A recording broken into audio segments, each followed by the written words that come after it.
So we're going to continue in our discernment series this morning. And what we started and set out to do in a 3-Sunday timeline is actually enter into a spiritual practice called discernment. And ultimately what this is and what we're trying to do is to find God in the midst of our lives. Whether we find ourselves in favorable circumstances or unfavorable circumstances, whether we find ourselves enjoying our life, not enjoying our life, whether we find ourselves making small decisions or big decisions, how do we actually recognize God in our life? And unfortunately, that oftentimes takes work on our part. It doesn't just magically happen like Jim Carrey driving down the road asking for a sign and a bunch of signs pop up. Like that's usually how it doesn't work. It's actually rooted in the ability to slow down and to listen. And there's certain practices in which we can do this that we actually want to enter into again today with Kate.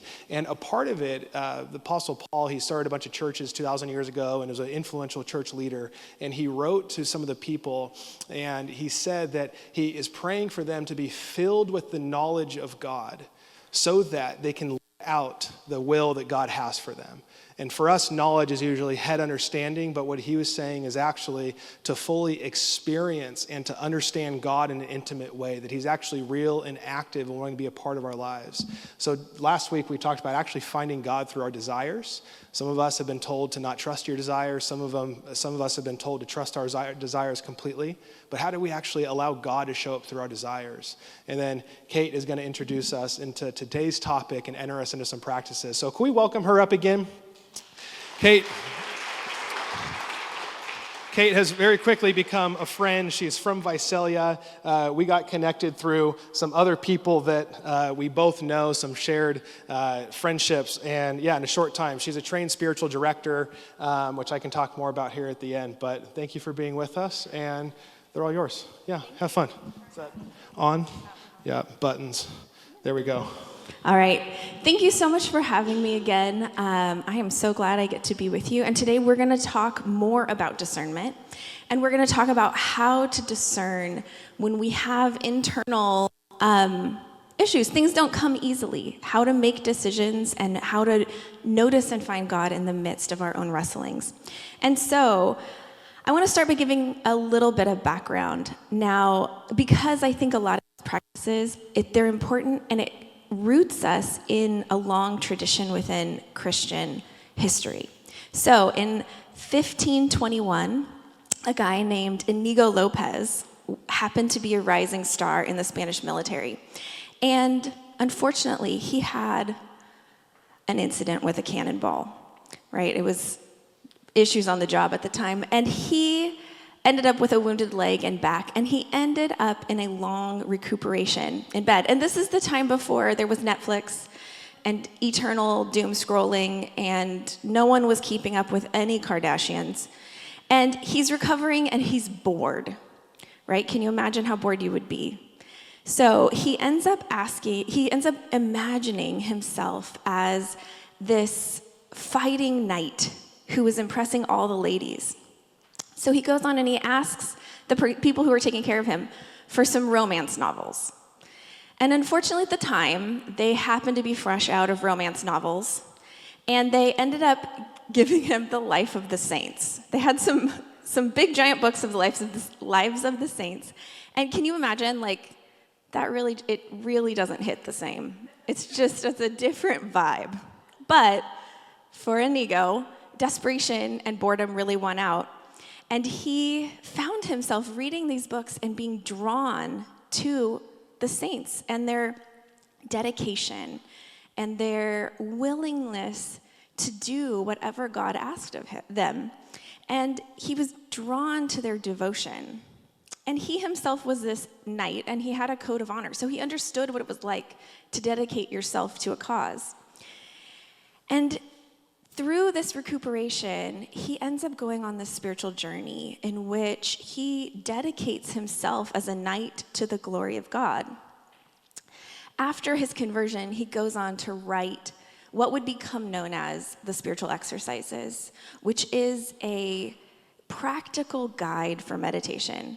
And he had some really, when in its initial writing, he wrote it as a 30-day retreat. And he suggested that anyone who comes to faith immediately go for 30 days to a monastery and be alone and just learn about Jesus. Can you imagine if that was like, welcome to the church, we'll see you in a month, good luck. So Inigo and some friends go on, and they form a group that become called the Society of Jesus. And they're using the spiritual exercises as a framework for meditation. Eventually, the Society of Jesus becomes known as the Jesuits. And the Jesuits are an apostolic community that is known for being contemplatives in action. So they're known for being deeply rooted in reflection and contemplation, but also very active in their communities. And Inigo becomes known as St. Ignatius of Loyola. And what I think is really compelling about Inigo's story is that he thought he was going to do all these really great things on the battlefield. He thought he was going to be somebody big in this one way. And actually, the most important thing that he ends up doing begins when he can do nothing. He is at his lowest point, and God meets him there and invites him into this huge work. And so, as Inigo was building this religious order, he becomes the spiritual director. And he's directing all of these people in how to find God. And he begins to do a lot of writing on discernment, on how to follow God and how to make choices that move you toward God. And that's what we're going to look at today. So we're going to be noticing the wisdom that comes out of St. Ignatius's work on discernment. And within this context, discernment is the larger term for the decision-making process. And the word discerning is how we notice the spiritual significance of our internal movements and how they invite us into relationship with God. One of the major ideas, like Ryan said earlier, of the Jesuit order is finding God in all things.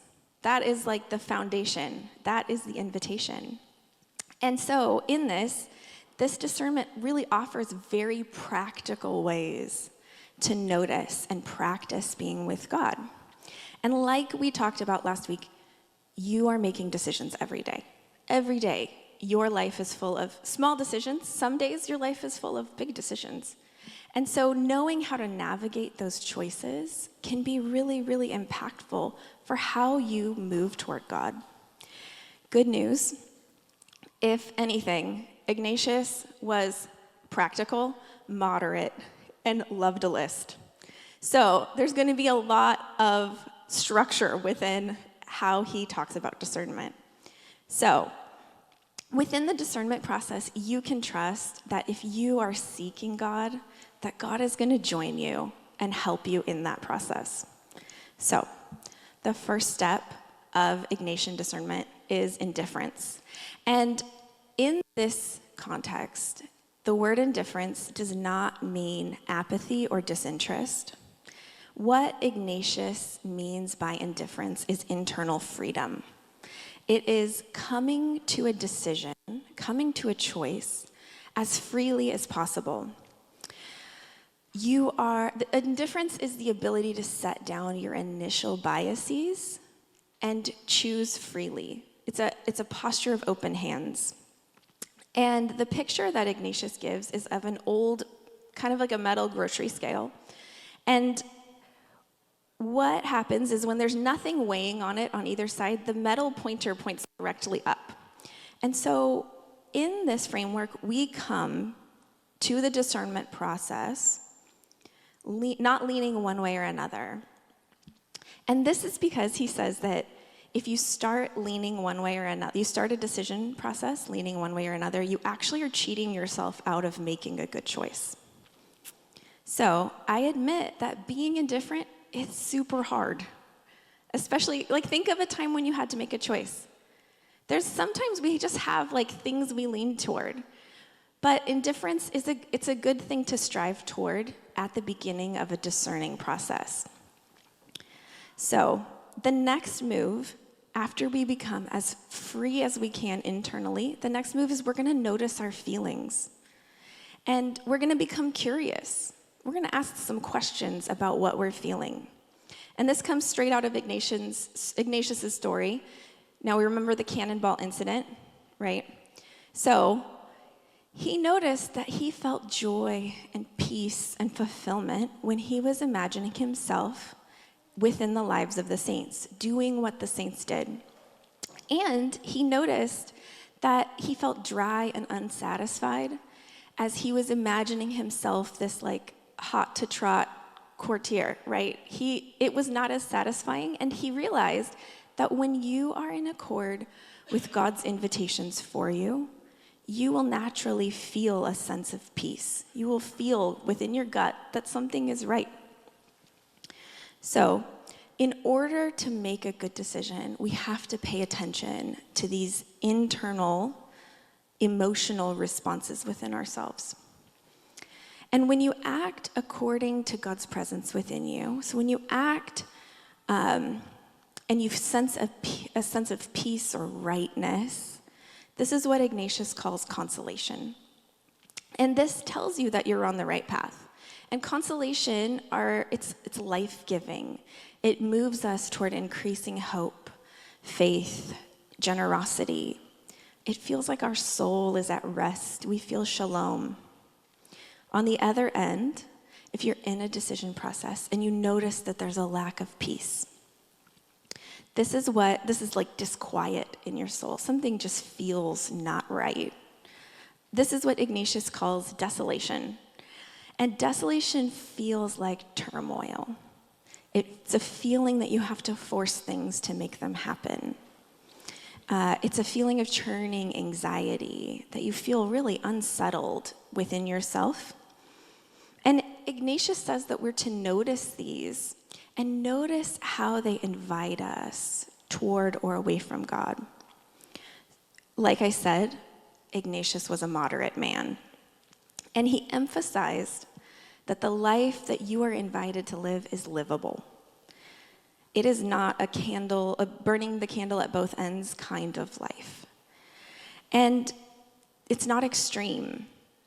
And so Ignatius counseled his Jesuits to care for their own health, because in caring for your own health, you are better able to serve God. Now think about American culture. How often are you encouraged to care for your own health? Right? We live in this culture where busyness is importance. And the busier you are, the more important you are seen as being. But Ignatius, he said that following the path that will lead you into deeper relationship with God will lead to a life that's sustainable and that is good for both your soul and your body. So, what we're going to do first is we're going to take just a few minutes and we are going to do a mini examine. The examine is an important piece of the spiritual exercises that's done when you're practicing the spiritual exercises. It's done every night. And it's a way of just noticing your feelings, noticing what's come up for you, and holding it with God to notice, God, what are your invitations here for me? So, if you feel comfortable, I want you to close your eyes and just begin by taking a few deep breaths. In through your nose, out through your mouth.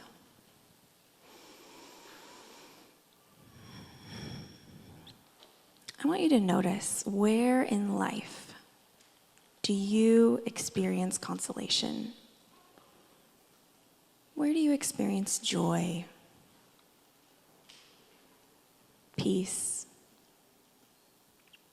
fulfillment?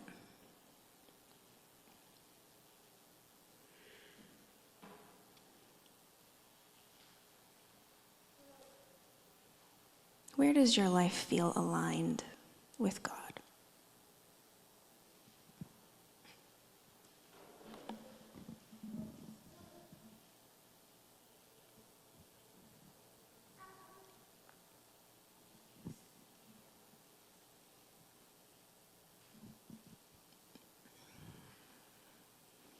Now I want you to take a second and notice, where do you experience desolation?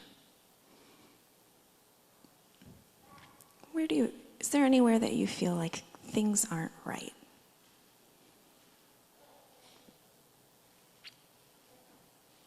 Where do you feel anxiety or irritability?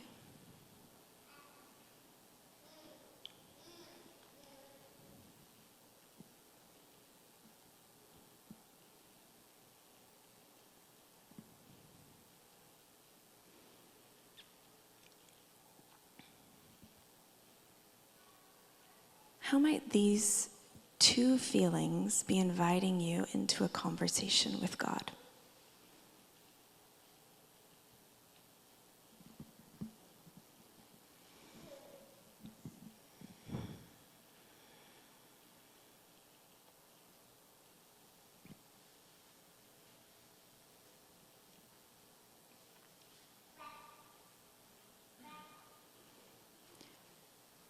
Take a moment and consider, how sustainable is your pace? How livable is your life?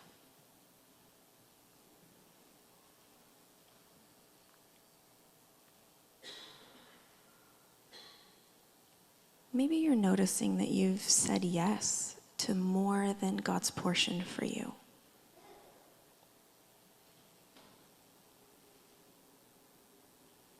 What might God be inviting you to set down?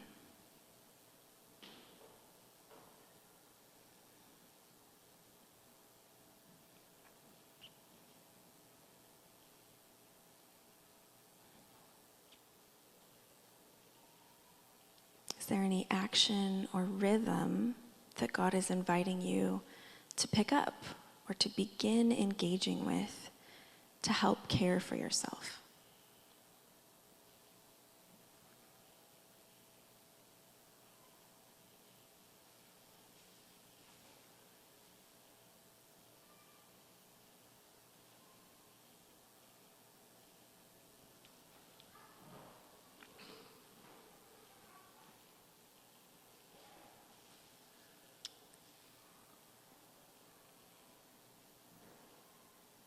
God, we hold the whole of our lives before you. You know us completely, even in ways that we don't yet understand. Would you be near? Would you be guiding us? Would you be highlighting your invitations for us? Amen. How was that? Did you notice anything new? I hope that these kinds of rhythms, that you can incorporate the Examine into your nightly routine every night, asking yourself, where did I experience consolation? Where did I experience desolation? And what are God's invitations for me as I move into my next day? And it can be just a really lovely way to ground yourself every evening and set an intention for the next day. So as we move forward, I'm going to start with just some general notes on discernment. So St. Ignatius held that all mature choices are between two goods. You're not going to choose something that is obviously evil. So bad news bears, punching your boss is not on the table. It's just not, we're not going to discern that. So sorry. But you are brought into a discernment process when you have two or more acceptable options. Also, Ignatius notes that some things are just not up to change. So if you've already made an unchangeable decision, you are to stick with it. So the time to question, should I become a parent, is not when you have 3 children. Although that is the time you're going to be asking it the most. That is when you're really questioning, what life choices have I made? No, that's the time when you embrace it and you make the rest of your decisions within that framework. Also, if you've made a good decision, you went through a process, you did all your due diligence in deciding, and now you've made a decision and you're in it, and it starts to feel not great, you start to feel desolation, Ignatius says that is not the time to reconsider. Bad news. I mean, again, sorry. Because there's this big rule. I called a couple friends, all of whom Ignatian training together, and I was like, okay, what's your general note? What do you need to include in Ignatian discernment? And every single one of them started with, we don't make decisions in desolation. That is the rule. We don't make decisions in desolation. So the question of, should we have a second child, should not be considered when you have a newborn that won't sleep and cries all night, right? You wait until that situation resolves itself, and then you can come to a better choice when you're not in desolation, when things don't feel hard. When you feel far from God, or maybe you decided to move to another state. Maybe it's not as permanent as having a kid. Maybe you decided to move to another state, and you get there. You did the discernment. You weighed all your options. You decided this is the best choice. You get there and you feel lonely because, let's be honest, moving is really hard. It's really hard. And if you've just recently moved, we see you. We know that it's hard and lonely. But Ignatius would say this is actually the time to pray more.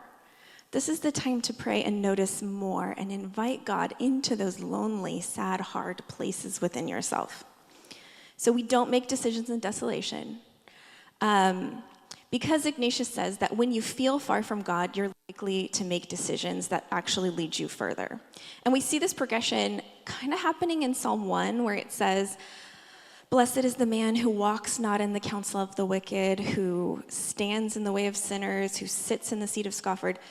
So you see this kind of slow progression, and making poor choices, if you're in it, that is the time to pause. It is not the time to keep making choices that are going to lead you further and further. On the other hand, if you have made a poor decision, say you hastily made a decision that can be changed, or if new information has come up that actually makes you reconsider, oh, hold on, that would have changed the decision-making process the first time, Ignatius would say, okay, be open to reconsidering. So if you deliberate and you decide, I am going to take a trip to LA tomorrow, and you wake up the next morning and it is snowing on the Grapevine, and they're threatening to close it, let me just reconsider. Let me say, I did it, I did that, I made that choice. And convincing a 4-year-old to pee in a cup on the side of the Tehachapi Pass on hour 10 of that drive, 0 out of 10 stars. I'm giving it none. So, reconsider. Reconsider if new information arises. Ignatius would also say, use your head and your heart. Right? So if new information comes up, use your head and your heart. In his discernment work, Ignatius points to 3 different kinds of decisions that will come up for you. The first, and he calls these the 3 times. So, again, Ignatius of a list. And so he called the first kinds of decisions of the first time. I don't know. I'm just telling you guys. Decisions of the first time are decisions that you just immediately know, right? Can we all think of a time where a decision popped up and it was patently obvious, this is what I am to choose? These are really obvious choices. Next are decisions of the second time. And these are choices where the decision is made after weighing the options, and eventually one becomes a clear winner. For discerning decisions of the second time, Ignatius offers 2 practices. The first is paying attention to consolation and desolation. So it goes back to what we talked about a little earlier. It's noticing, where do you feel fulfillment? Where do you feel joy? Where are you experiencing hopeful engagement? And where are you noticing things that feel hard? What feels like it's sucking the life out of you? So in trying to discern God's hopes and dreams for you, God's going to primarily show up in consolation. The second practice that Ignatius offers is to imagine living with each choice for a set period of time. So you live, say, for a week. You live as if you are going to do, option one.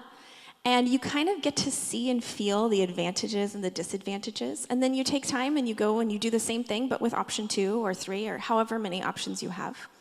And at the end, invite God into a conversation around, where did I experience peace? Where did I experience joy? And notice and trust the feelings, and then make your decision. Now, unfortunately, comes the most common decision-making frame. And these are decisions of the third kind. These are decisions where you have 2 options. They're both kind of equal. You're in prayer. Things feel really murky. There's no clarity. And honestly, these are pretty much the worst. These are really hard. And for these, Ignatius offers yet 2 more practices. The first one on the outset really just sounds like a really big pro and con list, like big whoop, we all know how to do these. But what's different is that Ignatius starts by inviting you into indifference. And he wants you to come to the process unweighted, really set and open to either how God might be in either option with you. And really what this does is it also helps us notice that there's no perfect decision. There's no perfect outcome. So this first process is first you hold the choice in prayer and you come to indifference. Then you're going to notice and hold on to those deep desires. Those desires we talked about last week, the blind Bartimaeus, what do you want me to do for you? How do you want to be with God? Hold on to that desire. And then ask God to help move your heart toward a decision. Next, you're going to make a list of the pros and the cons on either side. Finally, now that you have your list, you're going to pray about them. And you're going to use your reason. You're going to trust God has given you reason and that he's inviting you into using it. But Ignatius has a final step, and this is to ask for confirmation. You want to ask God, will you show me that this is the right decision? And confirmation doesn't have to be big. It doesn't have to be skywriting. It can be something small, but it feels confirming. And so we have, like in one of the books I read, it talked about a girl who decided to go to college at a particular school. And it was far away, and it was small, and it was obscure. And she goes to the grocery store a couple days later, and she sees someone wearing a sweatshirt to that school all the way across the country. And for her, there was a moment where I was like, God, you see me, you notice, and I'm going to receive that as like, you're with me in this. So this first practice, it begins with indifference, it's covered in prayer, and then you ask for confirmation at the end. So maybe after the first method, you are still confused. We've all been there. This next practice, Ignatius invites us into our imagination. So what we're going to do is we're going to slow down one final time, and we're going to prayerfully consider 3 different ways that are ways to imagine your decision. And these are really great at pulling forward our gut, pulling forward kind of what comes up for you initially and holding that with God. So what we're going to do is we're going to move to a time of reflection. And I would like to begin again inviting you into some breaths. Close your eyes if you feel comfortable. Take a few deep breaths.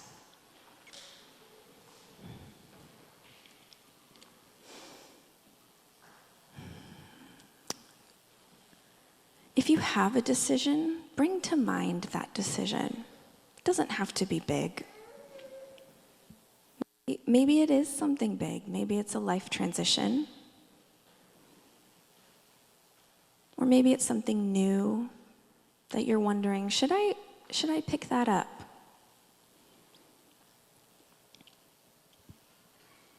Maybe there's a quiet dream that you've been considering. Feel free to hold that with God.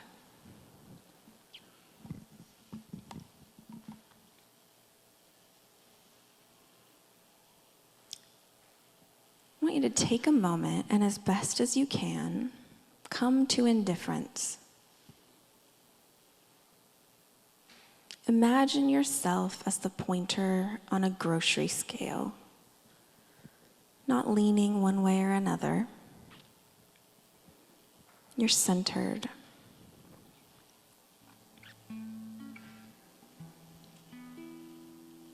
First, I'd like for you to imagine that before you is standing a complete stranger.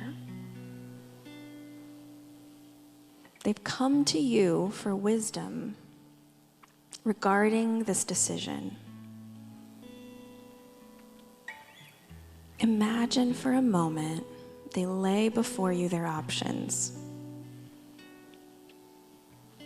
You sense in them an earnest desire to please God and to make a good choice.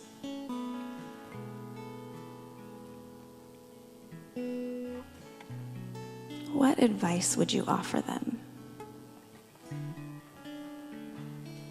How would you counsel them?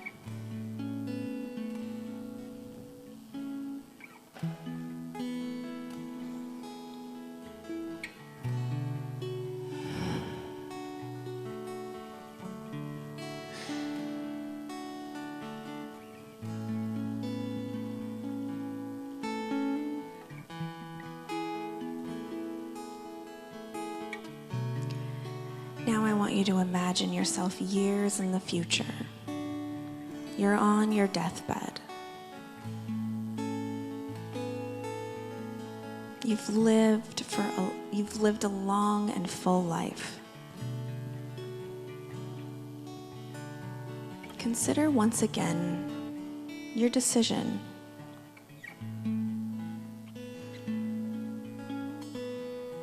Imagine asking your dying self, what should I have done?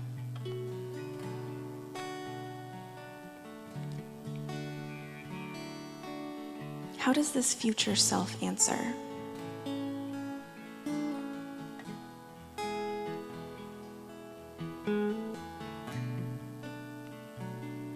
What do they value that you would be wise to embrace now?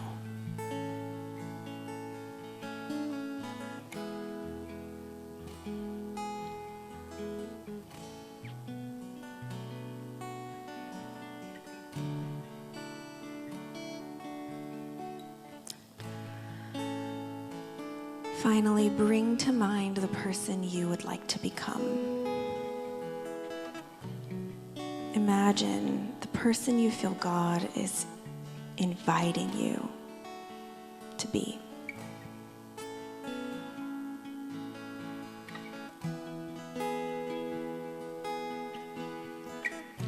What would this best version of you choose?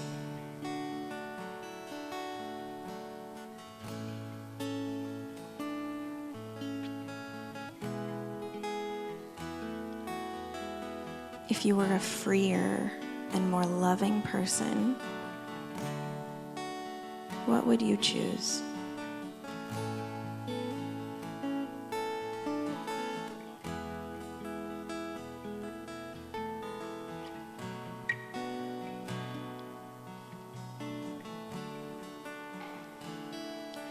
Take a moment and notice, what did this prompt invite you to see? Did something surprise you?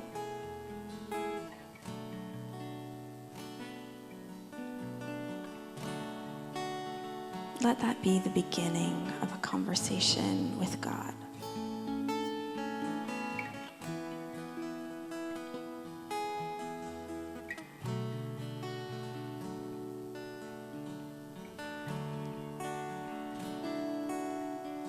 God, would we be invited in and notice the next yes to you? Would we notice all along the way your invitations. Amen. How was that for you? How was imagining yourself in all these different scenarios? I hope it provided some clarity. I know just this last week, my son was painfully deliberating whether or not he should swim in his swim meet. And I asked him the deathbed question. And instead of answering, he just moaned and said, "Ugh, I hate when my parents tell me, or we're right, when my parents are right about what I should do. I know what I should do, and I don't want to do it because it's what you want me to do." So they work, much to some people's chagrin. We parents really know how to suck the fun out of it. But I hope you walk away more equipped and more able to see the next yes. What's the next yes with God? Next Sunday, we're going to begin by doing an exercise in which we hold a decision. So come prepared if there's a decision that you're sitting in. Bring it with you. And at the end, we're going to do some Q&A. We may have few A's and just lots of Q's. Be mentally prepared for that. So I want to say thank you again. You all are a pleasure. Ryan, it's you. We say thank you to Kate again.